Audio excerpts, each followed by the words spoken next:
اب اس کے ساتھ ہی ناظرین آپ کو بتائیں شہر قائد میں پولیس نے کراچی میں بدامنی اور جلاؤ گھیراؤ کرنے والوں کے خلاف کریک ڈاؤن کرتے ہوئے 250 افراد کو گرفتار کر لیا ہے۔ پولیس حکام کے مطابق گرفتار ملزمان میں پاکستان تحریک انصاف کے کارکن بھی بڑی تعداد میں شامل ہیں۔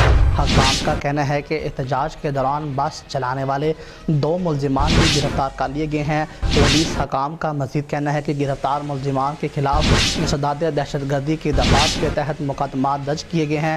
انسداد دہشت گردی کی دفعات کے تحت درج مقدمات میں پی ٹی آئی کے لیڈر بھی شامل ہیں۔ زیر حراست افراد کو سی سی ٹی وی فوٹیج کی مدد سے شناخت کیا جا رہا ہے۔ آپ کو اہم خبر سے آگاہ کرتے چلیں کہ کراچی ملیر میں پولیس نے غیر ملکیوں پر حملے کی کوشش ناکام بناتے ہوئے ایک دہشت گرد کو ہلاک کر دیا ہے۔ ایس ایس پی ملیر حسن سردار کے مطابق دہشت گرد پاک چائنا شپ یارڈ میں مقیم غیر ملکیوں کو نشانہ بنانا چاہتا تھا، تاہم پہلے سے ہی خفیہ اطلاع پر پولیس یارڈ کے اطراف تعینات تھی۔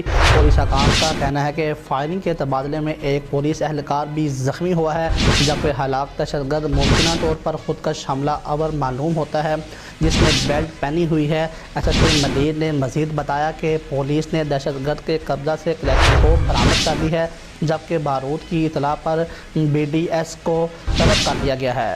آپ کو بتائیں کہ پشاور میں پی ٹی آئی کے مشترکہ کارکنوں نے مریض اتار کر ایمبولینس کو آگ لگا دی۔ آپ کو اہم خبر سے آگاہ کرتے چلیں کہ پشاور میں Pakistan Tehreek Insaf P T I کے مشترکہ کارکنوں نے ایمبولینس کو بھی نہ بخشا۔ پشاور میں Sher Shah road per P T I کے مشترکہ کارکنوں نے عیدی ایمبولینس کو روکا، مریض کو اتارا اور ایمبولینس کو توڑ پھوڑ کے بعد اسے نذر آتش کر دیا۔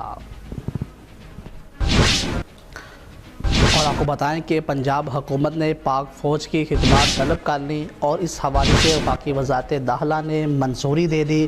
محکمہ داخلہ کے مطابق 10 کمپنیوں کی خدمات پنجاب حکومت کے سپرد کر دی گئی ہیں۔ پاک فوج امن و امان قائم کرنے کے لیے ضلع انتظامیہ کے ساتھ مل کر کام کرے گی۔ وفاقی وزارت داخلہ نے پنجاب میں فوج کی تعیناتی کا نوٹیفیکیشن بھی جاری کر دیا ہے۔ واضح رہے کہ محکمہ داخلہ پنجاب کی درخواست پر وفاقی حکومت نے فوج کی تعیناتی کی منظوری دے دی۔